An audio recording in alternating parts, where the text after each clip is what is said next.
అయా నువ్వు జరిపించినందుకు స్తోత్రములు. వాక్యమైన దేవా, వాక్యమైన దేవుడా, మాట్లాడండి, మాట్లాడండి. మానవ స్వరాన్ని మరుగుపరిచి నీ మెల్లమైన స్వరమును, ఘనమైన స్వరాన్ని వినిపించమని యేసు నామమున అడుగుచున్నాను తండ్రి, ఆమేన్. కూర్చోండి. ఒక అడుగు ముందుకేయండి. ముందు కాళ్ళే ఉంచకూడదు.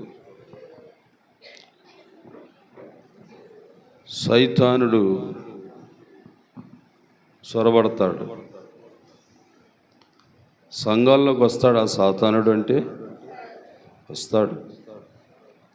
మందిరాల్లోకి వస్తాడు ఆ సాతానుడు అంటే, వస్తాడు. అందుకు వాడికి మనం ఏం చేయకూడదు, చోటు ఇవ్వకూడదు. అది నేర్చుకోవాలి. అంతే, ఇంకేం చేయొద్దు. అది చూస్తాడు, చోటు లేకపోతే కూర్చుంటాడా? అటు ఇటు తిరుగుతాడు, ఇటు చూస్తాడు, చోటు లేదురా ఇక్కడ ఉండడానికి అని వాడు వెళ్తాడే, పారిపోతాడు. అవునా? పారిపోతాడు. స్థలం లేకపోతే ఆడు కూర్చుంటాడు వాడు. కానీ స్థలము కానీ శుభ్రంగా ఊడ్చి సాపలేసి ఉంటే మాత్రం వస్తాడు. ఆడే కాదు, ఆడితో పాటు ఇంకా చెడ్డ దయ్యాలను తీసుకొస్తాడంట అని బైబిల్లో ఉంది కదా. మత్తయి సువార్తలో ఉందనుకోండి. ఒకరోజంట ఒక ఆమెని దయ్యం పట్టుకుందంట. ఆ దయ్యాన్ని ఎలాగలాగ ప్రార్థన చేసో విశ్వాసలో సేవకులో ఎవరో ఒకరు వెళ్ళి వదలగొట్టేశారు. అది వదిలిపోయింది. పోయిన తర్వాత ఆమె లేక ఆ ఇల్లు, ఆ గృహం బాగా పేడట అలికారు, ముగ్గులేశారు, చూడటానికి చూడముచ్చటగా పెట్టారు, తలుపేశారు. ఆ ఇంట్లో మనుషులు ఎవరో లేరు అప్పటికి. ఈ పోయిన దయ్యము, ఏమండి, ఏ దయ్యము? వదిలిపోయిన దయ్యము తిరుగుతుందంట. తిరుగుతూ ఉంటే బయట ఎక్కడ స్థలము దొరకలేదు. దొరకకపోతే ఆ దయ్యం అందుకుందంట, అరే నేను ఒకప్పుడు ఒక ఇంట్లో ఉండేదాన్ని, ఆ ఇంటికి వెళ్ళి చూసి వస్తానని వచ్చాడంట. ఏమంటే ఆ దుష్టుడు వచ్చి చూశాడంట. చూస్తే ఎలా ఉందంట, ఇల్లు అలికి ముగ్గు పెట్టి తలుపేసి ఉంది. మనుషులు ఎవరు అందులో లేరు, మనుషులు ఎవరు లేరంట. అప్పుడు మరలా ఈ దయ్యం పోయి ఆడికంటే, ఆ దయ్యము కంటే చెడ్డ దయ్యాలు ఇంకో 7 పట్టుకొని వచ్చి ఆ ఇంటిలోనికి దూరి ఆ ఇంటిలోనే కాపురం పెట్టేశారంటండి. ఇక మరలా మనుషులు అన్నవారు ఎవరు కూడా ఆ ఇంట్లోనికి రావటానికి ఏమండి రాకుండా ఇంకెవరిని రానివ్వట్లేదు. ఆలోచించుకోండి. అందుకే జాగ్రత్తగా ఉండాలి. సైతానికి స్థలం ఉండకూడదు. సాతానికి ఒకసారి దేవుడే అనుమతించినట్టుగా ఉంది బైబిల్లో. నువ్వు అలాగంటావా, నువ్వు వెళ్ళి చూడు, ఈసారి నువ్వు వెళ్ళి చూడు అని అవకాశం ఇస్తే వచ్చింది. ఇంట్లో చూస్తే ఖాళీ లేదు, కానీ వారి ఆస్తులు, గొర్రెలు, మేకలు, ఒంట్లు, ఏమండి ఇలాంటి వాటన్నిటి మీద దాడి చేసి చంపేసింది. అలాగలా తిరుక్కుండా వచ్చింది. కుమారులందరూ ఒక చోట విందు చేసుకుంటూ ఉంటే ఆ ఇంటి పైన కొట్టింది, కూలగొట్టేసింది. ఆ ఇల్లు కూలిపోతే 10 మంది చనిపోయారు. ఏమండి స్థలం ఇస్తే ఇలా ఉంటుందండి పరిస్థితులు. ప్రజలారా వినండి, స్థలం ఇవ్వకూడదు. ఎవడికి? సాతానికి స్థలం ఇవ్వకూడదు. నీ హృదయంలో స్థలం ఇవ్వకూడదు, నీవున్న గృహములో స్థలం ఇవ్వకూడదు, నీవు ఇప్పుడు ఉన్న ఆలయంలో కూడా స్థలం ఇవ్వకూడదు. దేవుని మాటలు బైబిల్ గ్రంథంలో నుంచి ఇందాం.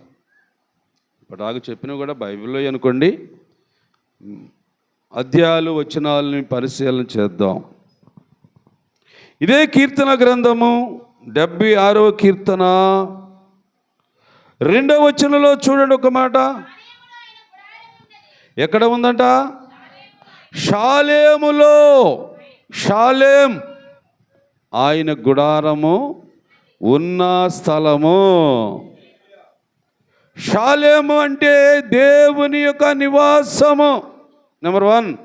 రెండవది, సియోనులో దేవుని ఆలయం ఉన్నది కదా. ఒకవేళ ఇప్పుడు ఎక్కడికి వచ్చావు నువ్వు అంటే ఎవరైనా అడిగితే నేనేం చెప్తావమ్మా? సియోనులో దేవుని ఆలయానికి వెళ్ళానండి అంటారా? అనండి. పేరు మర్చిపోకూడదు. ఈ పేరు మాత్రం చాలా మీరు ఖచ్చితంగా పట్టుకో ఉండాలి. ఈ సియోనును దేవుడు ఏర్పాటు చేసుకున్నాడు. ఈ సియోనులో ఆలయమును నిర్మించుకున్నాడు.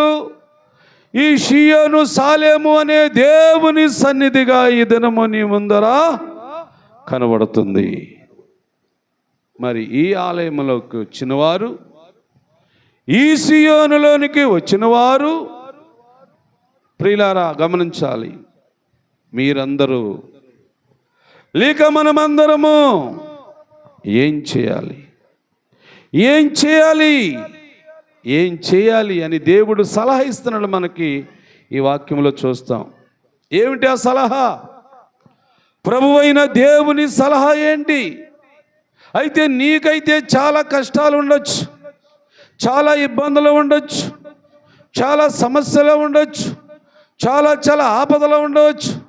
లేకపోతే నీకేదో ఒకటి కావాలని నీకు కోరిక ఉండవచ్చు. అవునా? ఏం బాబు కావాలా? ఏదో ఒకటి నీకు కావాలి, అది నాకు దేవుడు ఇవ్వాలి అని నీకు ఒక ఆశ, కోరిక ఉందా లేదంటే? ఉంది. లేరా? ఉన్నారు. మరి ఈ కోరిక తీరాలి. ఏ బాబు, నువ్వు ఆశించినది నీకు రావాలి, లేక నీలో ఉన్న ఆపదలు, కష్టాలు, బాధలు తీరాలి. అందుకు నువ్వు ఏం చేయాలా? అందుకు మనం ఏం చేయాలా? ఇది మీరు చెవు పెట్టి ఆలకించాలా. మీరందరూ మొఖాలు నా వైపు చూడాలా. మీ తల పైకెత్తి ఉండాలా. కిందకు చూస్తూ ఒప్పుకోడు దేవుడు. కిందకు చూసావా ఏమైతే చెప్పనా? బైబిల్ చూపించమంటారా? ఏమో కిందకే చూశాడు అయ్యగారు. ఏమా కిందకే చూశాడా? మీదకు చూశాడా? ఎవడైనా? దావీదు. కిందకు చూస్తే ఏం జరిగింది? పాపం. జాగ్రత్త. నువ్వు ఎక్కడున్నావు? బాబు? దేవుని ఆలయంలో కదా ఉన్నావు. అప్పుడు నువ్వు చూపెట్టి ఉండాలా, పైకి ఉండాలా, నీ తల పైకెత్తి ఉండాలా, నీ కళ్ళు దేవుని వైపు చూస్తూ ఉండాలా, నీ చెవులు దేవుని వాక్యానికి సిద్ధపరచుగా ఉండాలా. నీ హృదయములో వాక్యాన్ని నింపుకోవటానికి ఆశిస్తే దేవుడు వచ్చి నీ హృదయాన్ని తెరుస్తాడు. అవునా కదా? ఏమండి? అపోస్తలుల కార్య గ్రంథంలో ఉంది కదా, లూది అనే ఒక స్త్రీ వాక్యం చెబుతున్న సేవకుడు పౌలు గారితో ఆ అమ్మాయి అలాగే చూస్తూ ఉందంట. వాక్యం బాగా ఇంట్రెస్ట్గా ఆలకిస్తుందంట. వాక్యము ఖచ్చితము, వాక్యము సత్యము, వాక్యము నిజము, వాక్యమే సర్వము. వాక్యము ద్వారాగానే జరుగుతాయి కార్యాలు. వాక్యమైన దేవుడే చేస్తాడు మేలు. కష్టాలు తీర్చేది దేవుడే, ఆపదలు తొలగించేది దేవుడే, ఇబ్బందులు తీర్చేది దేవుడే, రోగం వచ్చిన దాన్ని బాగు చేసేది దేవుడే. ఆ దేవుడు తప్ప ఎవరు లేరు లేరు లేరు అని పౌలు గారు వాక్యం చెప్తా ఉంటే ఆమె అలా ఆలకిస్తుందంటండి. ఆలకిస్తూ ఉంటే ప్రభు వచ్చి ఏం చేశాడంట? ఆమెని మొత్తాడా, కొట్టాడా? ఏం చేశాడు బాబు? హృదయాన్ని తెరిచాడు. హృదయాన్ని దేవుడు వచ్చి తెరుస్తాడు.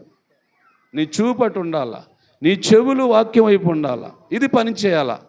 అంతేగాని ఇష్టం వచ్చేట్లుగా ఉంటే అది నీకు కాదు, నీ తర్వాత వారు కూడా ఇబ్బంది. అది నీ వెనక వస్తారు కదా, వాళ్ళకి కూడా ఇబ్బందులు అవి. వాళ్ళకి చాలా చాలా నష్టం జరుగుతూ ఉంటుంది. నువ్వైతే నష్టపోవేమో, కానీ నీ తర్వాత వచ్చే నీ వంశం ఉంటుంది కదండి, వాళ్ళు చాలా చాలా బాధలు పడవలసి వస్తుంది. తప్పు, జాగ్రత్తగా ఉండండి. బైబిల్ చెప్తుంది. ఏమండి ఇప్పుడు అందరం వచ్చాం, రైట్, నాకు అవసరం ఉంది, అవునా, నాకు ఒక కోరిక ఉంది, నాకు కూడా కోరిక ఉంది. నా కోరిక ఏంటి చెప్పనా నాకు ఎక్కువ కోరిక ఏంటంటే అన్ని జనులు మారాలనే, అన్ని జనులు మారాలని నా కోరిక, అంతే. ఇంకా ఏమీ లేదు. తిండి లేదు, బట్టలు లేవు, ఇల్లు లేదు, వాకి లేదు అని ఈ కోరికలు లేవు నాకు. అన్నీ ఇచ్చేసాడు దేవుడు. ఇంకొక కోరిక ఉండిపోయిందండి. నేను ఈ భూమిని విడిచిపెట్టక మునుపు ఆ కోరిక నెరవేరాలని ప్రయాసపడుతున్నాను. రోజు తిరుగుతున్నాను, ప్రతి ఇంటికి వెళ్తున్నాను, అన్నిటితో మాట్లాడుతున్నాను, త్రాగిబోతుతో కూడా మాట్లాడుతున్నాను. మీరైతే మాట్లాడరు, హే ఎవడైతే తాగిపోతాడు, ఇడితో ఎందుకే మాట్లాడడం అనుకుంటారు. ఒకవేళ మీరు, నేను మాట్లాడుతున్నాను వెళ్ళి. నిన్న శనివారం నాడు ఫుల్గా తాగున్న ఒక సహోదరుడు, ఏం బాబు అలా ఉన్నావు అని అడిగా. అంటే ఆ కుర్రాడు అన్నాడు, పాస్టర్ గారు నన్ను క్షమించు అన్నాడు. ఏమయ్యా, నేను క్షమిస్తానా? నాదా పాత్ర? క్షమించే దేవుడు, ఏంటి నీ పరిస్థితి అన్న. పాస్టర్ గారు, చిన్న పొరపాటు జరిగింది పాస్టర్ గారు అంటున్నాడు. పాస్టర్ గారు, చిన్న తప్పు కూడా చేశాను పాస్టర్ గారు. తాగున్నాడు, కోటర్ వేసి ఉన్నాడు ఉదయం సముద్రపట్టిన. ఏమండి, ఏంటి ఇలా అయిపోయావు, ఏంటి పరిస్థితి? పాస్టర్ గారు, నేను నీ దగ్గర దాయలేను, నేను చిన్న పాపం ఒకటి చేశానన్నాడు. నేను అనుకున్నాను ఏదో లోక సంబంధంగా, శరీర సంబంధంగా ఏదో పాపం చేసేయడమనుకున్నాను. నేను కాదు, ఆ పాపం కాదు, అది వేరే పాపం. మాట్లాడాలి, నా అవసరం అది. ఆయనకు ఒక మాట చెప్పాలి. మరి ఇన్ని బాధలు, ఇన్ని కష్టాలు, ఇంత నష్టపోయానన్నావు కదా, మరి ఇలా తాగుతూ ఉంటే పోతాయా అన్న. పోవయ్యా, మానసికంగా ఒత్తిడి అయిపోయింది నాకు అన్నాడు. ప్రార్థన చేస్తా నీకోసం, జాగ్రత్త అని చెప్పొచ్చా నిన్న ఉదయం. దేవుని బిడ్డలారా, నా కోరిక అది. అన్యులు మారాలి, అవునా, ఇలాంటి త్రాగుబోతులు మారాలి, ఇంకా విశ్వాసంలో బలహీనపడ్డవారు మారాలి, భక్తిలో దిగజారిపోయేవారు మారాలి. ఇదే నా కోరిక. మీ కోరికలు చెప్పండి, ఏమైనా ఉంటే టకటక మీ కోరికలు. మీళ్ళలో ఏమి కోరికలు లేవా? ఓ నాయను, చాలా మంచోళ్ళు అయితే మీరందరూ. అయితే దేవుని వాక్యం చూద్దాం. ఇప్పుడు బైబిల్ గ్రంథంలో ఉన్న మాట చూద్దామా? అదే కీర్తన గ్రంథము 11వ వచనం చదవండి. ఇప్పుడు 11వ వచనం చూడండి. మీ దేవుడైన యెహోవాకు ఏం చేయాలంటమా? మొక్కుకో. దేవునికి స్తోత్రం. ఎవరు మొక్కుకుంటారు చెప్పండి? ఆపదలో ఉన్నవారు మొక్కుకుంటారా? మొక్కుంటారు. కష్టాల్లో ఉన్నవారు మొక్కుంటారు. ఏదైనా కావాలంటే ప్రభువా ఇది నాకు దయచేయని మొక్కుకుంటారు. అవునా కదా? ఇదిగో వాక్యంలో కూడా రాస్తుంది. ఎన్నో సమస్యలతో వచ్చావు, ఎన్నో ఇబ్బందులతో వచ్చావు, ఎంతో బలహీనంగా ఉన్నావు. ఇవన్నీ పోవాలంటే నువ్వేం చేయాలా అంటే ఏం చేయాలా? ప్రార్థన చేయాలని చెప్పొచ్చు నువ్వు. కానీ ఇప్పుడు దాకా చేయకుండా ఉన్నావా? చేశారా? మరి తీరలేదు చాలామందికి. ఇదిగో ఈరోజు వాక్యం చూపిస్తున్నాడు దేవుడు. ఎవరికి మొక్కాలంట? దేవుడనే యెహోవాకి మొక్కుబడి చేసుకో, మేలు పొందుతావు. ఇదిగో ఈ మాటను బట్టి నేను కొన్ని లేఖనాలు చూపిస్తాను, జాగ్రత్తగా చదవండి. అలా ఆగండి అమ్మ, అక్కడ కాసేపు వదిలండి ఇక కీర్తన గ్రంథాన్ని. ఈ మాట ఈరోజు మనకి, ఈ ప్రసంగానికి అంశం ఇదే. నువ్వు దేవునికి మొక్కుకో, మేలు పొందుతావు. మొక్కుకున్న వారిని చూద్దాం. ఎవరెవరు మొక్కుకున్నారో బైబిల్ గ్రంథములో, అలాగే నువ్వు కూడా సంఘములో, ఈరోజు దేవుని ఆలయములో ఉన్న నీవు కూడా, నీకు ఏదో అవసరం ఉంది, నీకు ఏదో కావలసి ఉన్నది, నీకు దేవుడు ఏదో ఇవ్వాలా, అందుకు నీవు ఈ శ్వాసముతో ప్రభు దగ్గర చెప్పు. ఒక అతనికి పెద్ద కష్టం వచ్చింది. ఒకడికి కాదు అనుకోండి, ఊరందరికీ కష్టం వచ్చింది. ఆ కష్టము తీరట్లేదు, ఆ ఆపది గొట్టకట్లేదు. వారు కూడా ప్రయత్నాలు చేస్తున్నారు కానీ అది ఫలింపు కావట్లేదు. అయితే ఆ ఊరు వారందరూ కూడా ఒక ఆయన గురించి ఆలోచించారు. ఒరే రే రే, ఒకప్పుడు ఒక అతను మన ఊళ్ళో ఉండేవాడు, ఆయన మంచి ప్రార్థన పరుడురా, ఆయనకు భక్తి ఎక్కువ ఉండేది. ఏమండి, ఆయన మన ఊర్లోంచి బయటకు పోయాడు. మరి ఆయన ఉంటే మన ఊరికి ఏదైనా కొంచెం ధైర్యం చెప్పేవాడేమో, మన ఊరికి కొంచెం ఏదైనా సలహా ఇచ్చేవాడేమో, లేక ఆయనే తన దేవుడని యెహోవాని ఏమండి ప్రార్థన చేసి మన సమస్యకు పరిష్కారం చేసేవాడేమో. అలాగని ఊరందరికీ ఆలోచన వచ్చిందండి. అమ్మా, ఊరందరికీ ఆలోచన వచ్చింది. ఎందుకంటే ఆపద అలా ఉంది, ఇబ్బంది అలా ఉంది, కష్టం అంత ఘోరమైనది. మరొక ఊరు వాళ్ళు వచ్చి ఊరిని నాశనం చేయాలని, ఈ ఊరిలో ఉన్నదంతా దోచుకొని పోవాలని పెద్ద ప్లాన్ చేసి అనేకులు వచ్చేసారు. దేవుని బిడ్డలారా, జాగ్రత్త. అయితే ఆ ఊరి వారందరూ ఆయన దగ్గరికి వెళ్ళారు. ఆయన దగ్గరికి వెళ్ళి, అయ్యా, ఊరి పరిస్థితి ఎలా ఉంది, చాలామంది ఊరి జనము నాశనం అయిపోయేటట్లు ఉన్నాం, ప్రమాదం పొంచి ఉంది, నువ్వు రావాలయ్యా, నువ్వు రావాలయ్యా అని వేడుకోవటానికి వెళ్ళారు. ఆ మాట చూడండి, న్యాయాధిపతుల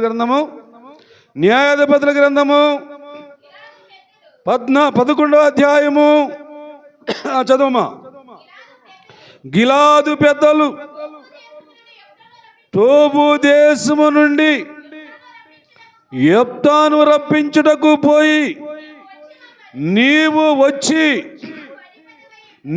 వచ్చి మాకు అధికారిగా ఉండాలి, అప్పుడు అమోనీయులతో యుద్ధము చేసి మనము గెలిపించటానికి నువ్వే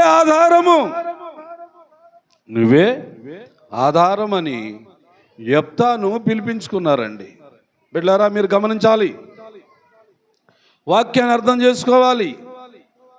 నువ్వైనా నేనైనా ఎవరైనా సరే వాక్యములో ఉన్నది ఉన్నట్లుగా నేర్చుకొని ఆ ప్రకారంగా చేయాలి. అలా చేసినప్పుడే ఏదైనా మనం ఒక మంచి ప్రయోజనకరమైన కార్యాన్ని చూడగలుగుతాం. ఏమండి, అందుకు యెఫ్తా వాళ్ళ మాట ఆలకించి వారు కోరినట్లుగా వాళ్ళ దగ్గరికి వెళ్ళాడు. వెళ్ళిన వాడు ఏం చేశాడో 30 వచనం చదవండి. ఇప్పుడు 30 వచనం చదవమ్మా. అప్పుడు యెఫ్తా యెహోవాకు, దేవునికి స్తోత్రం, ఏం చేశాడమ్మా? మొక్కుకున్నాడు. ఏమి? కర్ర పట్టుకొని కత్తి పట్టుకొని వెళ్ళాలి కదా యుద్ధానికి. వెళ్ళాడా? వెళ్ళలేదు. ఈయనకి ఏంటి అలవాటు? ముందు నేను ప్రభుని అడగాలి. ఆపద చాలా పెద్దది ప్రభా, ప్రమాదం చాలా పొంచి ఉంది నాయన, ఊరి జనమంతా, గ్రామ ప్రజలందరూ నష్టపోయే పరిస్థితి వచ్చింది దేవా. ఇదిగో తండ్రి, నేను విశ్వాసుని, నీ దాసుడును, నీ సేవకుడును, నీ పని చేయటానికి నియమించుకున్నావు, నీ పరిచర్యను నాకు అప్పగించావు. నేను ఈ ఊరి కోసము, ఈ గ్రామం కోసము ఇదిగో ప్రభువా ఈరోజు ప్రార్థన చేస్తున్నాను, నేను మొక్కుబడి చేస్తున్నాను ప్రభువా. ఏమండి, మొక్కుబడి చేస్తాడంట. చేస్తే ఆ తర్వాత ఏం జరిగిందో చూడండి బైబిల్లో. చూడండి, మొక్కుకున్న యెఫ్తా ఏమడుగుతున్నాడు దేవుణ్ణి? నిశ్చయముగా నీవు అమోనీయులందరినీ నా చేతికి అప్పగించి అమోనీయుల వద్ద నుండి క్షేమముగా తిరిగి వచ్చినట్లు నన్ను ఎదుర్కొనుటకు నా ఇంటి ద్వారము నుండి ఏదైతే మేక గొర్రె కుక్క మేక గొర్రె ఏదో నేను పేరు చెప్పను కానీ ఏదైతే నా ఇంటి ద్వారము నుండి నా ఇంటి దగ్గర నుండి నన్ను ఎదుర్కొనటానికి వస్తుందో అది యెహోవాకు అర్పణగా నేను సమర్పిస్తాను. అప్పుడు ఈ మొక్కుకొని యెఫ్తా గారు ఎక్కడికి వెళ్ళాడు? యుద్ధానికి వెళ్ళాడు. ఒక్కడే వెళ్ళాడా? ఊరంతా కదిలేరా అంటే ఒక్కడే వెళ్ళాడు. ఏమైంది? ఊరస్తులకు గ్రామస్తులకు నష్టం జరిగేటప్పుడు ఊరంతా కదలాలా లేదా? ఊరంతా రావాలా లేదా? వస్తారా? రారు. ఎందుకు రారు? మేమైతే ఓడిపోతున్నాం, మేమైతే గెలవలేం, మాకు సహాయం రాదు, ఇదిగో నువ్వే చేయాలి అన్నట్లుగా యెఫ్తాకు అప్పగించేసిన బాధ్యత అంతా. యెఫ్తా ప్రార్థన పరుడు కదండి. ముందు దేవుని సహాయం కోరుకున్నాడు. ముందు దేవుని దగ్గరికి వెళ్ళి అడిగాడు, అమ్మోనీల వద్దను మళ్ళా నేను క్షేమంగా తిరిగి వస్తే ప్రభువా, నా ఇంటిలో నీకు, నా గృహములో నుండి ఏదైతే ఎదురుగుండా వస్తుందో అది నీకు అర్పణగా చేస్తానని మొక్కుకున్నాడు యెఫ్తా. అప్పుడు యుద్ధానికి వెళ్తే దేవుడు ఏం చేశాడు? అప్పుడు యెఫ్తా యుద్ధము చేయటానికి అమ్మోనీయుల దగ్గరికి వెళ్ళినప్పుడు యెహోవా దేవుడు, యేసు ప్రభువు అయిన సర్వశక్తి గల తండ్రి, సైన్యములకు అధిపతియగు దేవుడు, యెఫ్తా మనుషుడు ఒక్కడైనప్పుడు కూడా యెఫ్తా పక్షంగా నిలబడి అమోనీయులైన వారందరినీ కూడా హతమార్చాడు. హతమార్చేశాడు, అందరిని చంపబడేశాడు దేవుడే. అప్పుడు యెఫ్తా గారు ఏం చేశాడంటే క్షేమముగా తిరిగి వస్తున్నాడా లేదా? వస్తున్నాడండి. చూడండి, అడిగాడా? యెఫ్తా ప్రార్థనలు ఏమడిగాడు దేవుణ్ణి? అమోనీయులను చంపేసి నేను క్షేమంగా వస్తే ప్రభువా, నేను నీకు మొక్కుకున్న దాన్ని చెల్లిస్తాను అన్నట్లుగా అన్నాడు. మొక్కుకుంటారా? మొక్కుకుంటావా? మొక్కుబడి చేస్తావా? చేసి మర్చిపోతావా? జాగ్రత్త.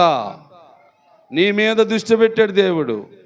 నీ ప్రార్థన ఆలకించేవాడే, నీ ప్రార్థనకు జవాబు ఇచ్చేవాడే. కాకపోతే నీ దగ్గర నుంచి కూడా ఏదో అర్పణ దేవుడు అంగీకరించాలని ఆశిస్తున్నాడేమో. నీ దగ్గర నుంచి దేవుడు కూడా ఏదో ఒకటి కోరుకుంటున్నాడేమో. అన్నీ దేవుడే ఇవ్వాలి, అన్నీ దేవుడే ఇవ్వాలి. నేను మా దేవునికి ఏమివ్వను. ఇదొక పెద్ద రోగం కదా బాబు, ఇదొక పెద్ద రోగం కదా. అన్నీ దేవుడే ఇవ్వాలా, పిల్లలు దేవుడే ఇవ్వాలా, వ్యాపారం దేవుడే ఇవ్వాలా, చేపలు దేవుడే ఇవ్వాలా, రైలు దేవుడే ఇవ్వాలా, కూలికెళ్తే డబ్బులు దేవుడే ఇవ్వాలా, అన్నీ దేవుడే ఇవ్వాలి, నేను మాత్రం దేవునికి ఇవ్వను. ఇదేమి విశ్వాసం అండి? ఇదే విశ్వాసం? నో. తొలగించండి అలాంటి ఆలోచనలు ఎవరి దగ్గర ఉన్నా, అలాంటి గుణాలు ఎవరి దగ్గర ఉన్నా ఉండకూడదు.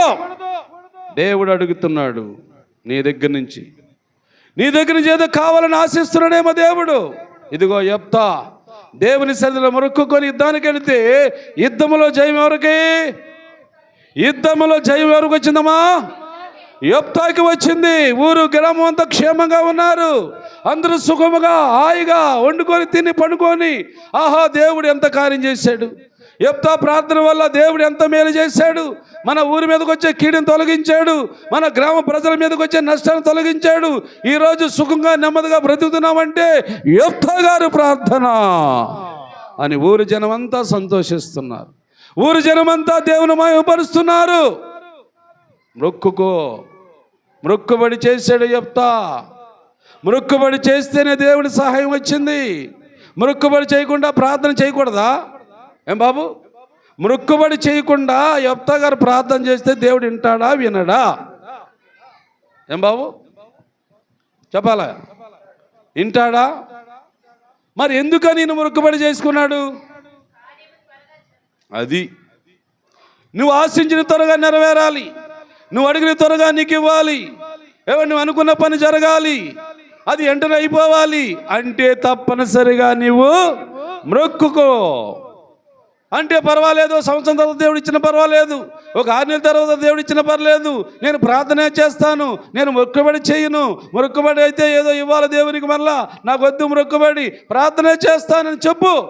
అది 6 నెలలు పట్టొచ్చు, సంవత్సరం పట్టొచ్చు, లేక 5 సంవత్సరాలు పట్టొచ్చు, 10 సంవత్సరాలు పట్టొచ్చు. ఏమండి, నీకు తట్టుకునే ఓపిక ఉండదు నీ దగ్గర. దేవుడి సహాయం చేసేవాళ్ళ త్వరగా చేసేయాలంటావు. నువ్వు త్వరగా ఎలా వస్తుంది? త్వరగా రావాలంటే తప్పగా నువ్వు మొక్కుబడి చేసుకోవాలి. అదే కదా చెప్పింది కీర్తన గ్రంథంలో. ఏం బాబు, నీ దేవుడిని యెహోవాకు మొక్కుబడి చేసుకో. ఇదిగో వాక్యం, ఇదిగోండి వాక్యము. ఎవరు చెబుతున్నారు ఈ వాక్యాలన్నీ? ఈ మాటలన్నీ ఎక్కడున్నాయి? బైబిల్ గ్రంథంలో దేవుడు రాసి పెట్టాడు. అన్ని మానవులకు ప్రయోజనకరము, విశ్వాసులకు మేలుకరము, సంఘస్థులకు దీవెనకరముగా ఉండాలి. అందుకే ఈ మాటలన్నీ వారికి బోధించు, ఈ వాక్యాలన్నీ వారికి తెలియపరచు అని తన సేవకుని ప్రేరేపించి ఆ వాక్యాలు చూపించి, ఆ లేఖనాలు చూపించి, ఆ మాటలు నీకు ఈరోజు వినిపిస్తున్నాడు. ఇది అసలైన సంగతి. ఏమండి, యుద్ధములో, పోరాటంలో వెంటనే కార్యం చూడాలంటే యెఫ్తా గారు మొక్కుకున్నాడు. యెఫ్తా గారు మొక్కుకొని దేవుని దగ్గర సహాయం పొందుకున్నాడు. నెంబర్ 1. రెండో వ్యక్తిని చూపిస్తాను, జాగ్రత్తగా వినండి. రెండో వ్యక్తిని చూపిస్తాను, జాగ్రత్తగా వినండి మీరు. ఏమండి, సమూయేలు గ్రంథంలో కూడా చూడండి. సమూయేలు గ్రంథము, ఏమండి, సమూయేలు గ్రంథము మొదటి గ్రంథం, సమూయేలు మొదటి గ్రంథము, ఏమండి, మొదటి అధ్యాయము, ఏమండి 20 వచ్చినగా చదవండి ఒకసారి. 20 వచ్చిన ఎవరమ్మా?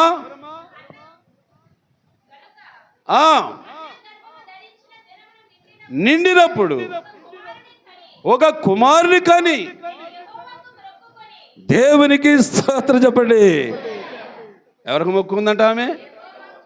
ఎందుకు మొక్కుకుందంట? ఎందుకు మొక్కుకుందమ్మా? మొక్కు ఎందుకు మొక్కుకోవాలి అది తెలుసుకోండి ముందు. హన్నా గారు మొక్కుకుందంట. ఎందుకు మొక్కుంది?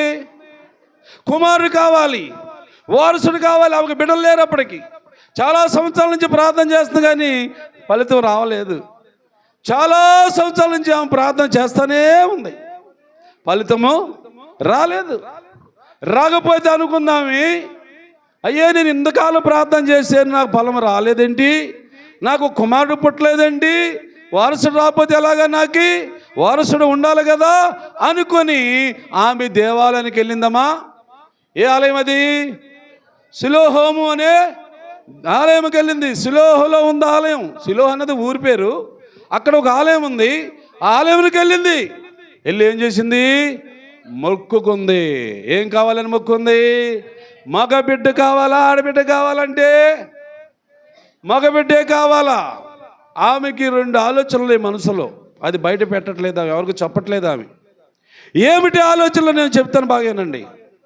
ఏమండి, మగబిడ్డే కావాలని ఎందుకు మొక్కుకుంది దేవుణ్ణి అంటే, అప్పటికి ఏమండి ఏలి అనే సేవకుడు వృద్ధుడైపోయాడు, ముసలివాడైపోయాడు. ఆ ఏలియా చనిపోతే ఈ ఆలయంలో సేవ చేసేవారు లేరు ప్రభువా. ఉన్నవారందరూ దుర్మార్గులు ప్రభువా, ఉన్నవారందరూ దుష్టులు ప్రభువా. మరి నీ సేవ ఆగిపోద్ది, ఈ పరిచర్య నిలిచిపోద్ది, నీ పని ఎవరు చేస్తారు ప్రభువా? అందుకు నాకే ఒక మగ బిడ్డ ఇవ్వాలా, ఆ ఇస్తే ఆ బిడ్డ నీకే ఇచ్చేస్తానని మొక్కుబడి చేసుకుంది అన్నా. ఇది ఆమె ఆలోచన. చెప్పిందా భర్తకి? చెప్పిందా ఆమెకి? ఆమెకి అంటే ఎవరు? ఆమె పెనిన్న. అంటే మన వరుసలో ఏమంటారు ఆమెని? ఏమంటారు? పెళ్లి భార్య ఒకరితే, ఉంచుకున్న భార్య ఒకరితే. వాళ్ళిద్దరిని ఏమంటారు బాబు? సౌతియారాలు. సౌతియారు కదా, అదే మన భాష. అది ఆమె చెప్పిందా అన్న? తన భర్త చెప్పిందా అన్న? చెప్పలేదు. ఆ మనసులో ఈ ఆలోచన పెట్టుకొని ప్రార్థన చేసింది. అందుకు దేవుడు ఏం చేశాడు? కార్యం చేశాడు అని చెప్తుందా? 26వ వచనంకి వచ్చండి. ఇప్పుడు త్వరగా 26వ వచనంకి వచ్చేయండి. త్వరగా 26వ వచనం. నా ఏలినవాడా, నా ఏలినవాడి ప్రాణము తోడు నీ యొద్ద నిలిచి యెహోవాకు ప్రార్థన చేసిన స్త్రీను నేనే. ఈ బిడ్డను దయచేయమని మనవి అనుగ్రహించాడు. కాబట్టి ఇదిగో ఈ బిడ్డను మళ్ళా యెహోవాకే నేను అర్పించేస్తున్నాను. మొక్కుకున్న స్త్రీ, ఏమండి, యెహోవా వద్ద మొక్కుకున్న స్త్రీ ఏం చేయమని బైబిల్ చెబుతుందో తెలుసా? ఏం చేయమని బైబిల్ చెబుతుందో తెలుసా? మొక్కుకో. ఏమండి, ఇప్పుడు కీర్తన ఒక మడి చదవండి. కీర్తన గ్రంథంలో ఒక మడి చదవండి. 11వ వచనం. మీ దేవుడిని యెహోవాకు మొక్కుకొని మీ మొక్కుబడులు ఏం చేయాలి? ఇప్పుడు చెల్లించాలా వద్దా? ఏమా చెల్లించాలా వద్దురా? అయిపోయిందిలే, దేవుడు ఎప్పుడో చేశాడు కదా, ఇంతలే మొక్కు, ఏమైందిలే, అయిపోతే ఏమైందిలే, దేవుడు తెలుసు కదా. ఇదే మన వరస. ఏమా ఇలాగ కానీ ఉంటున్నారా? అలాగ నష్టపోతున్నారేమో చూసుకోండి ఒకసారి వాక్యం ద్వారా. అలాగని కూడా నష్టాలు ఉన్నాయి. మొక్కుకొని మేలు పొంది ఆ మొక్కుని తీర్చకుండా మర్చిపోయిన వాళ్ళు చాలామంది ఉంటారు. సంఘంలో సమాజంలో ఉంటారు. అది చాలా ప్రమాదం.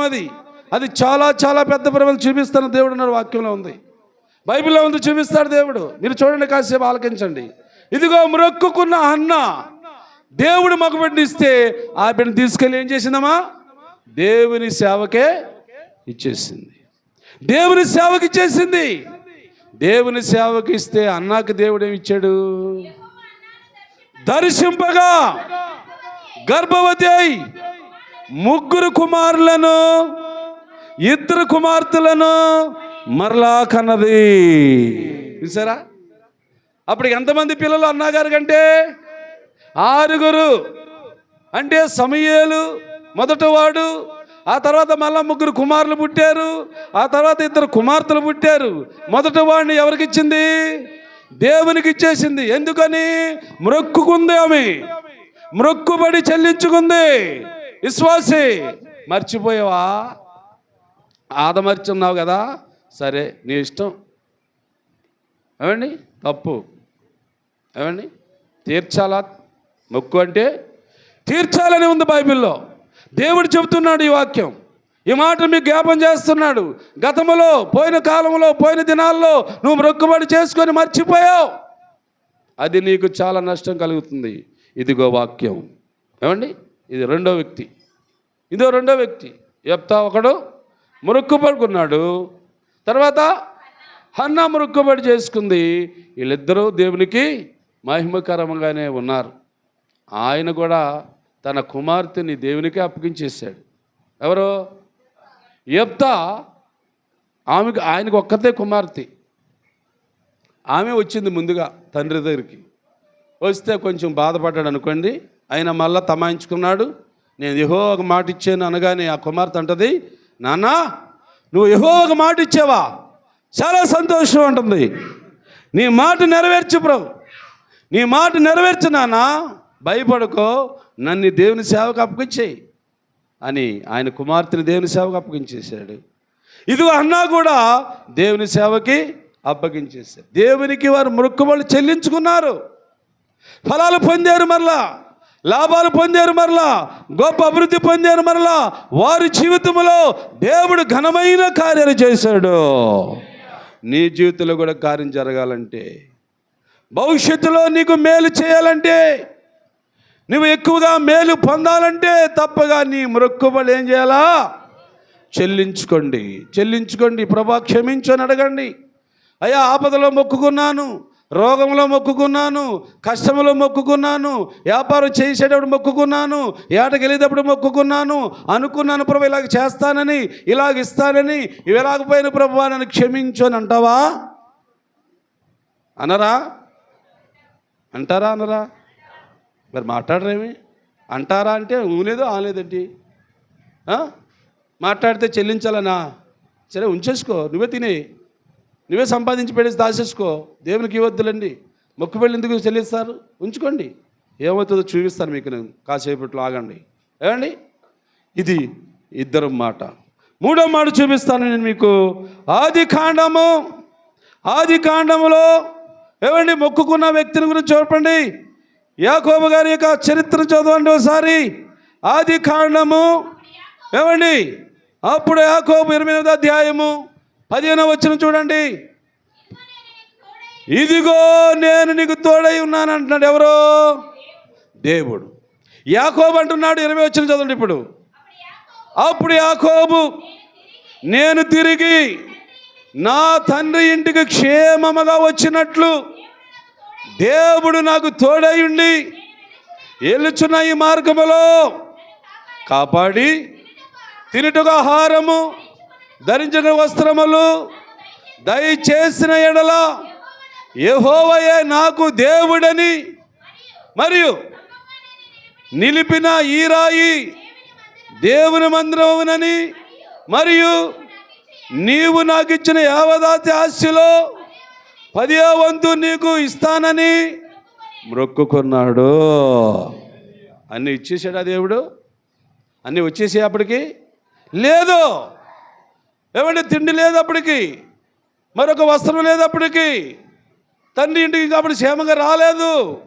కానీ ఆపదలో ఉన్నాడు, ఒంటరిగా ఉన్నాడు, కష్టంలో ఉన్నాడు. ఇప్పుడు ప్రయాణము కష్టమైన ప్రయాణం ఉంది. అయితే ఆ ప్రయాణములో యాకోబు ప్రార్థన. ఏ ప్రార్థన అది? ఏమండి, క్షేమంగా వచ్చినట్లు నేను నిలుచున్న ఈ మార్గంలో కాపాడి తినటానికి ఆహారము, ధరించిన వస్త్రములు, యెహోవా దేవా నువ్వు ఏమిచ్చినా సరే అన్నిట్లో నేను నీకు 10వ భాగం ఇస్తానని యెహోవాకి ఏం చేశాడు? ఆయన మొక్కుకున్నాడు. మొక్కుకున్నాడా? ప్రార్థన చేశాడా బాబు? మొక్కుకున్నాడా? ప్రార్థన చేశాడా? గట్టిగా చెప్పండి. మొక్కుకున్నాడు. ఏమీ యాకోబు తెలీదా మొక్కుబడి చేయాలా వద్దని? యాకోబు ప్రార్థన పరుడు కదా. యాకోబు దేవుని చేత దీవించబడాలి, ఆశించబడాలి అనుకునేవాడే కదా. ప్రార్థన చేసి దేవుని అడగొచ్చు కదా, మనం మొక్కుకోవడం ఎందుకు? ఏమ్మా, మొక్కుకోవడం ఎందుకంట? విశ్వాసే కదా. మొక్కుకోవాలా? మొక్కుకోవాలి. ఎందుకు? నువ్వు అడిగింది వెంటనే జరగాలి, నువ్వు ఆశించింది వెంటనే నీకు అనుగ్రహించబడాలి. ఏమండి, అలా జరగాలంటే తప్పగా నీకేముండాలా? మొక్కుకునే అలవాటు కూడా ఉండాలి. ప్రార్థన చేయటమే కాదు, మొక్కుబడి చేసుకోవడం కూడా నీకు మేలే, నీకు క్షేమమే. అందుకు దేవుడు అన్నాడు, ఇప్పుడు 15 వచ్చిన చదవండమ్మా. ఇదిగో నేను నీకు తోడయుండి నీ వెళ్ళుచున్న ప్రతి స్థలమందు నిన్ను కాపాడి మరలా నీ దేశానికి క్షేమంగా నడిపిస్తాను, నెరవేర్చే వరకు చెప్పాడు. దేవునికి స్తోత్రం. యాకోబు అడిగితే దేవుడు కూడా సమాధానం ఇచ్చాడా లేదా? ఇచ్చాడు. యాకోబు కూడా దేవునికి మొక్కుబడి చెల్లించాడా లేదా? చెల్లించాడు. ఎందుకు వీళ్ళందరూ ఇలా చేశారమ్మా? ఎందుకని వీళ్ళందరూ ఇలా చేశారు బాబు? ఇప్పుడు యెఫ్తా గారు, హన్నా గారు, యాకోబు గారు ఎందుకు మొక్కుబళ్ళు చెల్లించారు అంటే, మేము దేవుని దగ్గర నుంచి ఫలం పొందాం, దేవుని దగ్గర నుంచి మేలు పొందాం, దేవుడి కార్యం చేశాడు, అందుకు దేవునికి కృతజ్ఞత మేము చెప్పవలసిన వారమే. అందుకే ఇదిగో అర్పణ, ఇదిగో ఈ కానుకు, ఇదిగో ఈ నా బిడ్డని, ఇదిగో నా కుమార్తెని, ఇదిగో నా కుమారుని దేవునికి అర్పించేస్తున్నాం అని అర్పించారు. అది దానికి కారణం. ఏమండి, దానికి కారణం అదండి. అందుకు నువ్వు కూడా సియోనులో ఆలయంలోకి వచ్చావు, మంచిదే. అందుకే బైబిల్ ఉంది కదా, సియోనులో ఆయన ఆలయం ఉందని వచ్చావు, మంచిదే. సియోనులో దేవుడు ఉన్నాడని వచ్చావు, మంచిదే. సియోనులో ఉన్న దేవుడు నీతో మాట్లాడుతున్నాడు, ఆలకించు. సియోనులో ఉన్న దేవుడు నీకు తెలియపరుస్తున్నాడు, అర్థం చేసుకో. సియోనులో ఉన్న దేవుడు నీకు తెలియపరుస్తున్నాడు, వీటిని గ్రహించి తప్పనిసరిగా నువ్వు మొక్కుకో. లేక మొక్కుబడి ఇంతకుముందు చేసి ఉంటే చెల్లించు. ఇది దేవుడు చెప్తున్నాడు. ఈ భూమి మీద, ఈ భూలోకములో క్షేమంగా ఉండాలి, సంతోషంగా ఉండాలి, ఆయురారోగ్యంతో ఉండాలి, ఆహారం ఉండాలి, ఆదాయం పెరగాలి, నీ గృహ నిండా, నీ ఇంటి నిండా, నీ ఒంటి నిండా మేలు చూడాలంటే తప్పగా ఈ పని జరగాలి, చెయ్యాలి. ఇది దేవుడు నీతో చెప్తున్నాడు. ఓకేనా? ఏమండి, ఇప్పుడు కీర్తన గ్రంథం చదివేశారు కదా. కీర్తన గ్రంథంలో ఇంకా 3 మాటలు ఉన్నాయి. ఏమండి, అక్కడి నుంచి మళ్ళీ చదువు బాబు. 11వ వచనం కాడి నుంచి మళ్ళా చదువు. మీ దేవుడిని యెహోవాకు మొక్కుకొని నీ మొక్కుబడులు చెల్లించండి. ఎవరంటాళ్ళు? నీ చుట్టూ ఉన్న ప్రజలు, లేక నీ గ్రామస్తులు, లేక నీ తోటి విశ్వాసులు, ఈరోజు సంగమనకు వచ్చిన బిడ్డలు, నువ్వు మొక్కుకున్న దాన్ని చెల్లిస్తూ ఉంటే వారు చూస్తారు. ఏమండి, ఒక సందర్భం చెప్పనా? నేను చాలా కాలం కింద జరిగిన సందర్భం. అయ్యా, ఇంతకుముందు చెప్పాను అనుకుంటున్నాను, చెప్పలేదో సంఘంలో. ఆంధ్ర గారు బ్రతుకున్న కాలంలోనండి జరిగిన స్టోరీ ఇది. ఎందుకంటే ఈ వాక్యాన్ని బట్టి వాళ్ళ చుట్టూ ఉన్న ప్రజలు తెలుసుకోవడానికి ఒక కార్యం చేశారు. ఆ రోజు మన బొంది మున్సిపల్ అంటారు చూడండి, పాకల్లో ఉంటాడు, వాళ్ళ ఇంటి దగ్గర ప్రార్థన. ఆంధ్ర గారు బ్రతుకున్నాడు. అప్పుడు నేను విశ్వాసిని, ఆంధ్రతో పాటు కలిసి వెళ్ళాను. ఆ ప్రార్థనలో పాటలు అయిపోయి సాక్ష్యం అడిగాడు ఆంధ్ర గారు. అమ్మా వినండి, సాక్ష్యం అడిగితే వాళ్ళు ఏం చెప్పారంటే, ఆంధ్ర గారు మా బంధువులు, మా రక్త సంబంధికులు ఒకరు చనిపోయారు, అందుకు జ్ఞాపకార్థ ప్రార్థన అని చెప్పారు వాళ్ళు. బొంది మున్సిపాలు అడగొచ్చు మీరు కూడా. చాలా సంవత్సరాలు అయిందండి, 20-30 సంవత్సరాలు అవుతుంది మొత్తం మీద ఇప్పటికి. ఆ మాట జరిగి 30 సంవత్సరాలు అవుతుంది. అయితే ఆ ప్రార్థనకి ఆ చుట్టుపక్కల వచ్చారు చాలామంది. ఆ చుట్టుపక్కల వచ్చారు ప్రార్థనకి. అప్పుడు ఆంధ్రయ్య గారు వాక్యం చెప్పాడు. ఏ వాక్యం చెప్పాడు? మీరు చదవద్దు కానీ మాట చెప్పేస్తాను బాగానండి. సంఖ్యాకాండము 9వ అధ్యాయము 9వ వచనంలో ఉంటాయి ఆ మాటలన్నీ. ఒకవేళ చదివితే చదవండి, మీరు కూడా అర్థమవుతుంది అందరికి. ఒకసారి చెప్తాను ఏమండి. ఆ వాక్యం చెప్పి ముగించేసాడండి. ఆ ప్రార్థన అయిపోయింది, అంతా అయిపోయింది. ప్రార్థన అయిపోయిన తర్వాత అక్కడికి వచ్చిన ఒక ఆమె ఏడుస్తుంది. ఆ వాక్యం విన్న తర్వాత. ఏమ్మా ఏడుస్తున్నావు అలాగని ఆంధ్ర గారు అడిగారు ఆమెని. నేను విన్నానండి, నా చెవిలారా విన్నాను ఆ మాట. ఏమ్మా ఏడుస్తున్నావు అంటే అయ్యా అయ్యా అంటుంది అయ్యమ్మ. నన్ను కూడా అయ్యా అంటుంది. ఇప్పుడు ఆమె బతిగా ఉంది వాటర్లో, నీ పేరు చెప్తానేనండి. ఇప్పుడు బతిగా ఉంది, ఆంధ్ర గారు లేరు కానీ నేను ఉన్నాను. ఆయమ్మ కూడా ఉంది, ఆమె పేరు కూడా చెప్తాను, బాగా ఉన్నాను కాసేపు. ఏడుస్తుంది ఆమె ఇప్పటికి కూడా అయ్యా అయ్యా అంటుంది. అందరిని నన్ను కూడా అయ్యా అంటుంది. ఆమె చాలా పెద్దది, నేను చాలా పిల్లడును. నన్ను కూడా అయ్యా అయ్యా అంటుంది ఆయమ్మ. ఇప్పుడు ఎక్కడ కనపడినా ఏమండి, మీకు కూడా గుర్తొచ్చే ఉండొచ్చు నేను చెప్పిన మాట. అయ్యా అయ్యా అనే మాట ఎవరుందో వాటర్లోని గుర్తొచ్చిందా ఎవరికైనా? అయ్యా అయ్యా అని పిలుతుంది. మిమ్మల్ని పిలుద్దాం కానీ నన్ను బాధ పిలుతుంది. అయ్యా అయ్యా అయ్యా అయ్యా అంటుంది ఆ అమ్మ ఇప్పుడు.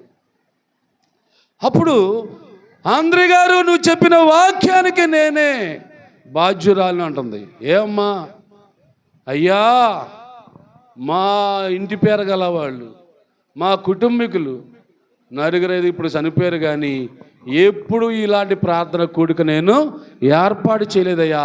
ఈరోజు నా కళ్ళు తెరబడ్డాయ్యా, నువ్వు చెప్పిన వాక్యం ప్రకారంగా నేను చేస్తానయ్యా అని ఆ రోజు ఆ అమ్మ ఒప్పుకొని మళ్ళా తర్వాత ఏరే సంఘానికి వెళ్తుంది అనుకోండి, ఆంధ్రయ్య గారికి చెప్పి ప్రార్థన పెట్టుకొని మళ్ళీ ఆ కూడికని జరిపించుకుందండి ఆమె. చెప్పనా పేరు? ఇప్పుడు అవుతా పేరు చెప్పమంటారు వద్దా?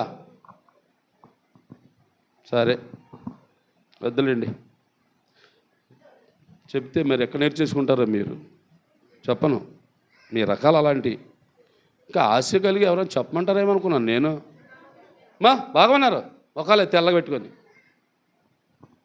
చెప్పనా వద్దని అడిగాను కదా, నోటని రాలేదు మాట. ఎందుకు చెప్పనాలా? నేను చెప్పనంటే ఇప్పుడు చెప్పండి అంటున్నారు. ఎందుకు చెప్తాను నేను? అంత ఎగదాలకుందనుకుంటున్నారా మీరు? ఎలా కొనాలనుకుంటున్నారా? ఇది వాక్యం, ఇది దేవుడు మాట్లాడుతున్నాడు. నిట్టొచ్చట్టుగా మాట్లాడకు. సేవకుడు అడుగుతున్నాడు కదా, చెప్పాలా వద్దా అని అడిగినప్పుడు ఏమనాలా? చెప్పండి అని అనాలను. అన్నావా మాట? అనలేదు. కోపం దేవునికి. చెప్పడు నువ్వే గించుకో. ఎవరామి ఊరని తిరిగారు లేళ్ళు చెప్తుంది. తర్వాత బుద్ధిలే ఉండాలి, కొంత జ్ఞానం ఉండాలా. అరే సేవకుడు ఇంత భారంతో వాక్యం చూపించుతున్నాడే, ఇలా జరిగిందంటే పూర్వము అయ్యా మనకు తెలియదు కదా, ఆయన తెలియపరుస్తున్నాడు కదా, మరి ఆలకిద్దాం చెప్పు బాబాలాగని అడగాలి. కానీ ఊలేదు ఆలేదంటే మీరు ఎలాగ ఉన్నారో నాకు చాలా బాధేస్తుంది. అలా ఉండకూడదు, చాలా పెద్ద ప్రమాదం. ఇదిగో వాక్యం చూడండి, బైబిల్ ఏముంది ఇప్పుడు కేంద్ర కదా మనం ఒకసారి. అయ్యా మ్రొక్కుకొని చెల్లించండి. అదిగో విన్నారా? ఇప్పుడు మీరు ఎప్పుడైతే చెల్లిస్తున్నారో మీ చుట్టూ ఉన్నవారు చూస్తారు, మీ చుట్టూ ఉన్నవారు తెలుసుకుంటారు. అదిగో ఆ అమ్మ చూడండి మొక్కుకుందంట, దేవుడి కార్యం చేశాడంట. ఆ అమ్మ సాక్ష్యపూర్వకంగా చెప్పి మొక్కుబడి చెల్లించుకుందరా బాబు, మనం కూడా మొక్కుకోవాలి. మన ఆపదలో, కష్టాల్లో, ఇబ్బందుల్లో, శ్రమల్లో ఉండిపోతున్నాం, మనకు మేలు జరగట్లేదు, ప్రార్థనలు అయితే చేస్తున్నామే కానీ మన కార్యాలు జరగట్లేదు, మనం ఏం చేయాలంటే ఇదిగో ఆ అమ్మ చెబుతుందా మొక్కుకుందాం. అదిగో ఆ బాబు చెబుతున్నాడు మొక్కుకుందాం, మొక్కుకుంటే దేవుడు కార్యము చేస్తాడంట. అదిగో ఆమె చూడండి చెబుతుంది. అనుకుంటారా? అనుకుంటారు ప్రజలు. నువ్వు ఒక్కదానివి లేక నువ్వు ఒక్కడు దేవునికి మొక్కు చెల్లిస్తే, దేవునికి అర్పణలు అర్పిస్తే, దేవుడికి నువ్వు చేసే కృతజ్ఞత స్తుతులు చెల్లిస్తూ ఉంటే చూసిన ప్రజలందరూ అయ్యో నేను కూడా చేయలేకపోయానే, అయ్యో నేను కూడా చేస్తే బాగున్నే అని వాళ్ళు కూడా అనుకుంటారండి. అనుకోవటానికి చేయాలా లేదా మనం? చెప్పాలా లేదా మనం? మొక్కుబడి చెల్లించాలా లేదా మనం? చెల్లించుకోవాలి. యాకోబు చెల్లించాడు, హన్నా చెల్లించింది, యెఫ్తా చెల్లించాడు. దేవునికి మొక్కుకొని మేలు పొంది మళ్ళీ తిరిగి అర్పణలు దేవునికి ఇచ్చాడు. ఈరోజు నువ్వు కూడా నేర్చుకో ఈ మాట, ఈ వాక్యాన్ని. లేదా ఏం జరుగుతుందో నాకు తెలీదు, నేను చెప్పను, వాక్యం చూపిస్తాను మీకు కాసేపట్లో. చూపిస్తాను నేను మీకు, వాక్యంలో ఉందన్నమాట. ఆ మాట కూడా చూపిస్తాను చూడండి. తర్వాత చదువు ఇంకొంచెం మాట, తర్వాత కీర్తన. అందరూ భయంకరకు దేవునికి కానుకలు తెచ్చి అర్పింపవలను. ఆ తర్వాత అధికారి పొగరు అణిచేస్తాడు. అధికారంగా, గర్వంగా, అహంకారముగా దేవునికి ఇచ్చేది ఇవ్వకుండా, దేవునికి చెల్లించకుండా నీ ఇష్టం వచ్చేట్లుగా ప్రవర్తిస్తే ఏం చేస్తాడంట? అణిచేస్తాడు, నేల తొక్కేస్తాడు దేవుడే. వాళ్ళు కొట్టారు వీళ్ళు కొట్టారు అంటావా? అబ్బా నరగోస, అబ్బా నాకాశే చూస్తున్నాడు. వాళ్ళు ఎవడు చూస్తున్నాడు? వీళ్ళు కాదు చూసేది, ఆయన చూస్తున్నాడు. నీకు తొక్కుపడేస్తున్నాడు. గర్విస్తున్నావు. ఏం కాదులే, ఏమవ్వదులే, ఏం పర్లేదులే, అయిపోతే ఏమో తెలియదండి దేవునికి. ఇదొకటి మళ్ళా దేవునికి తెలియదేంటి మన దగ్గర ఏముందో? బాగా తెలిసింది అతని ఈ దగ్గర ఏముందో తెలిసా దేవునికి? మరి తెలిసిందని నన్ను అన్నావు కాబట్టి మరి దేవునికి అర్పణ చెల్లించాలని ఉంది కదా బైబిల్లో, మొక్కుకోవాలని ఉంది కదా బైబిల్లో, దేవుని దగ్గర ఫలం పొందాలని ఉంది కదా బైబిల్లో. అందుకు ఇదిగో వాక్యం ద్వారాగా ఈరోజు మనతో మా దేవుడు మాట్లాడుతున్నాడు. కనుక ప్రియులారా, మీరందరూ నేర్చుకోండి ఈ వాక్యాలన్నీ. ఈ వాక్యాల మీద మనసు పెట్టండి. అరే అన్నగారు మొక్కుకొని చెల్లించిందే, యెఫ్తా గారు మొక్కుకొని చెల్లించాడే, యాకోబు గారు మొక్కుకొని చెల్లించాడే, మరి నేను కూడా మొక్కుకోమని బైబిల్ చెబుతుంది కదా. నేను కూడా మొక్కుకోమని దేవుడు చెబుతాడు కదా. నేను కూడా దేవునికి చెల్లించాలా లేదా? నేను చెల్లిస్తే అందరూ చూస్తారు కదా. నేను నా దేవునికి మహిమకరంగా అర్పిస్తూ ఉంటే చూస్తారు కదా. చూసిన వారు అందరికీ వస్తుంది కదా కనువిప్పు. వారు కూడా గ్రహిస్తారు కదా, వారు కూడా దేవుని మాట తెలుసుకుంటారు కదా అని మనము సిద్ధపడదాం. దేవునికి స్తోత్రం. ఇప్పుడు అసలు మాటకు వస్తున్నాం, జాగ్రత్తగానండి. ఇప్పుడు అసలు మాట ఉంది కింద. ఆ మాటతో మీరు ఏమనుకుంటారు మీ ఇష్టం, ఏం చేసుకుంటారు అది మీ ఇష్టం. ఇప్పుడు ప్రసంగ గ్రంథానికి రండి. ప్రసంగ గ్రంథం ముగించేస్తాను ఈ మాటతో. ప్రసంగ గ్రంథము 5వ అధ్యాయము 4వ వచనం కాదు చదువు బాబు ఒకసారి. ఏమమ్మా? నీవు నీ దేవునికి మ్రొక్కుబడి చేసుకున్న ఎడల దాన్ని చెల్లించుటకు ఆలస్యం చేయమని ఉందా, చేయొద్దని ఉందా? ఎంతమంది చేతులు ఎత్తుతారా? ఆలస్యం చేసిన వాళ్ళు, మ్రొక్కుకొని ఆలస్యం చేసిన వాళ్ళు ఎంతమంది ఉన్నారు ఇక్కడ సంఘంలో? అంటే అవమానం జరుగుతుంది. వద్దులేండి, ఎత్తొద్దు. తెలుసుకో, నువ్వు ఎత్తొద్దులే. నేను మొక్కుకున్నాను కానీ ఆలస్యం అయిపోయింది పాస్టర్ గారు, ఆలస్యం అయిపోయింది సహోదరుడా అని ఎవరికి చెప్పొద్దు. ఎందుకని నేను అవమానపరుస్తారనుకుంటావు కదా నువ్వు. ఇదిగో వాక్యాలు చూడండి. నీవు నీ దేవునికి మ్రొక్కుబడి చేసుకున్న ఎడల దాన్ని చెల్లించుటకు ఆలస్యము చేయకూడదు. ఆలస్యము జరిగితే ఏం జరుగుతుందో చూడండి కింద. అదిగో అంటే బుద్ధిహీనుల యందు ఆయనకు సంతోషము. అంటే బుద్ధిహీనులని ఎవరికి పేరు పెట్టాడు దేవుడు? మ్రొక్కుబడి చేసుకొని మేలు పొందుకొని దాన్ని చెల్లించకుండా ఉంటుంది చూడండి వాళ్ళు. అదిగో బైబిల్లో ఉంది. ఉందా బైబిల్లో? బాబు ఉందా? మాట్లాడండి, గట్టి చెప్పండి. అలా ఉందని అన్నప్పుడు టప్పని చెప్పాలా? 100 సార్లు అడిగించుకుంటారేంటి ఉందా అని? ఇదిగో బైబిల్లో ఉంది కదా. నేను చెప్తున్నానా బాబు? నేను చెప్తున్నానా? లేదు. ఆలస్యము చేస్తే మ్రొక్కుకొని మేలు పొందిన వ్యక్తివు నువ్వు, మ్రొక్కుకొని దేవుని సహాయం పొందిన వ్యక్తి నువ్వు, మ్రొక్కుకొని మేలు పొందిన వ్యక్తి నువ్వు, మ్రొక్కుకొని ఆరోగ్యం పొందిన వ్యక్తివు, మొక్కుకొని వ్యాపారం చేసుకునే వ్యక్తివు, మ్రొక్కుకొని ప్రయాణం బాగా సాగిందనే వ్యక్తివు, మ్రొక్కుకొని బిడ్డలు కన్నా వ్యక్తివు. అన్నీ మొక్కుకొని సంపాదించుకున్నావే దేవుని వల్ల. చెల్లించడానికి ఏమి నీకు నొప్పి? ఇవ్వటానికి ఏమి నీకు నొప్పి? అంత ఇచ్చిమన్నాడు ఇంట్లో అంతనా? ఏం బాబు అంత ఇచ్చిమన్నాడు ఇంట్లో అంతనా? లేదే. ఏమనుకున్నావు అది చెల్లించు. ఇస్తాననుకున్నా కదా ఇవ్వు. మొక్కుకున్నా కదా చెల్లించు. ఓ కూతురు మొక్కుకున్నావు, ఆ కూతురుని అర్పించు. ఓ కొడుకుని మొక్కుకున్నావు, ఆ కొడుకుని అర్పించు. మిగతా వాళ్ళు ఉంటారు కదా నీకు. ఉంటారు.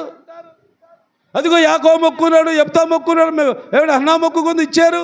మిగతా తర్వాత దేవుడు ఇంకా ఎక్కువ ఇచ్చాడు వాళ్ళకి. మొక్కుకున్న దానిని ఆలస్యము చేయకము. బుద్ధిహీనులు యందు దేవునికి ఇష్టము లేదు. తర్వాత మాట, నీవు మొక్కుకున్న దానిని చెల్లించము. మొక్కుకొని చెల్లింపకుండుట కంటే మొక్కుకొని ఉండుటే.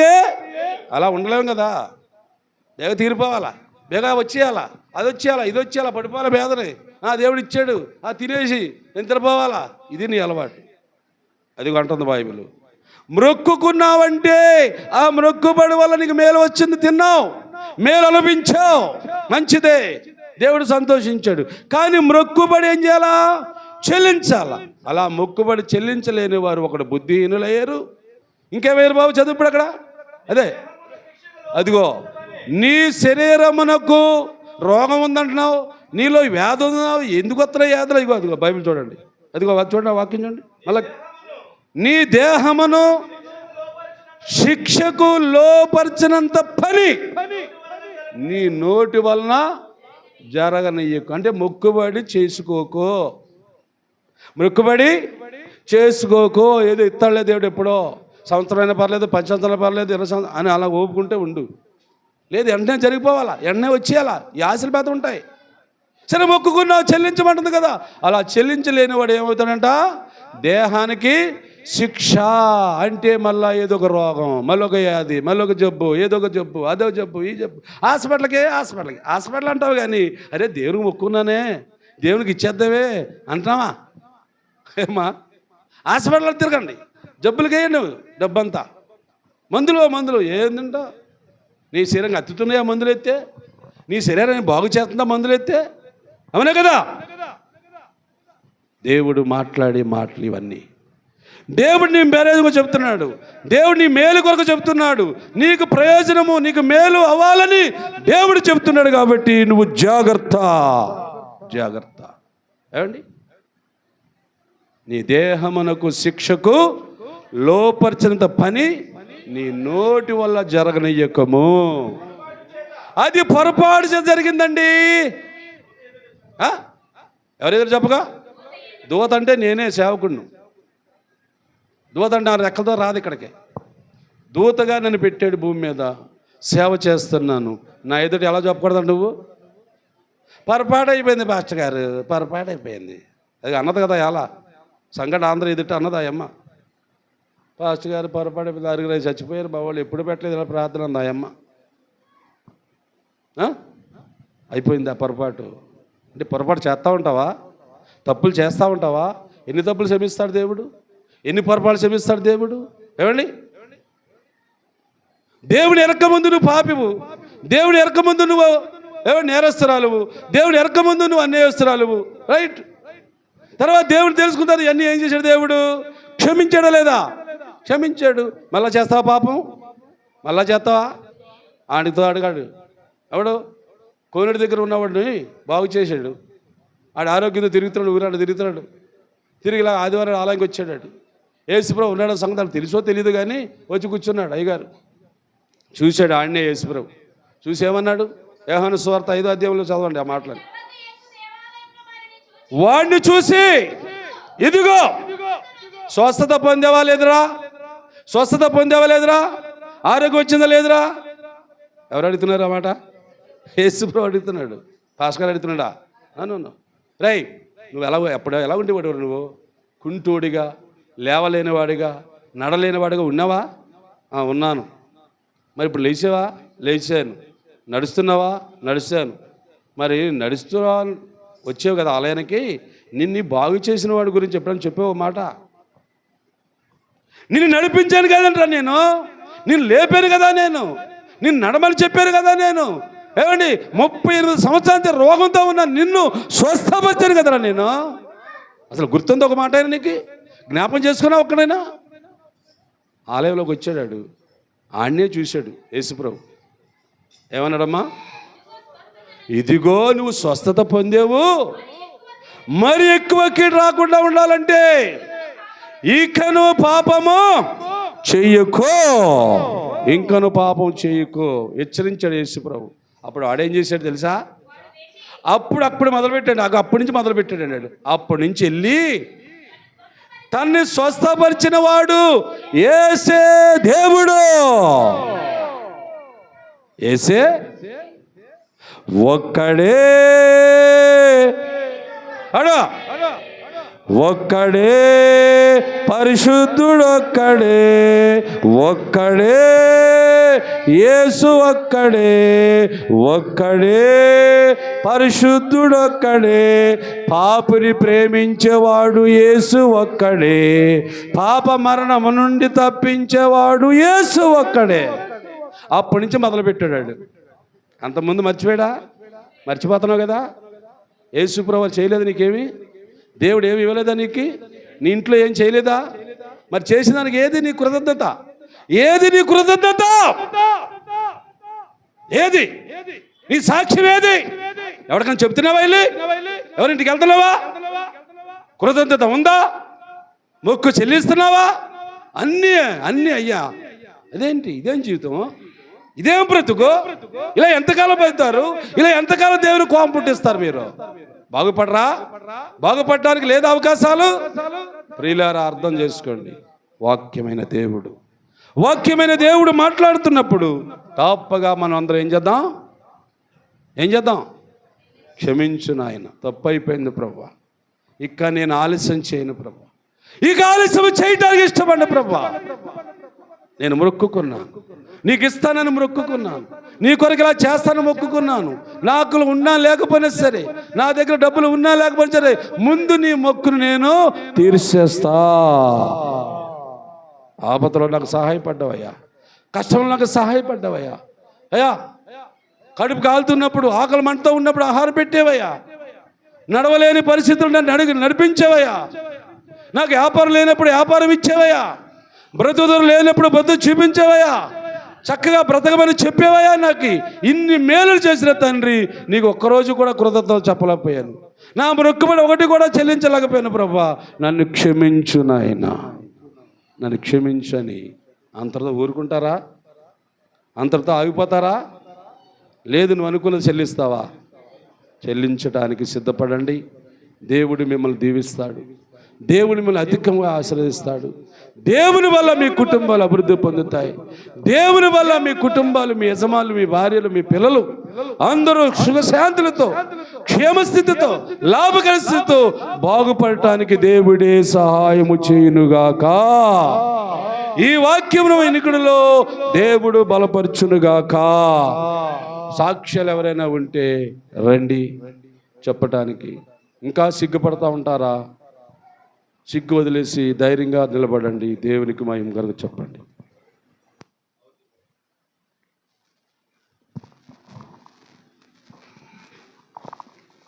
దేవుని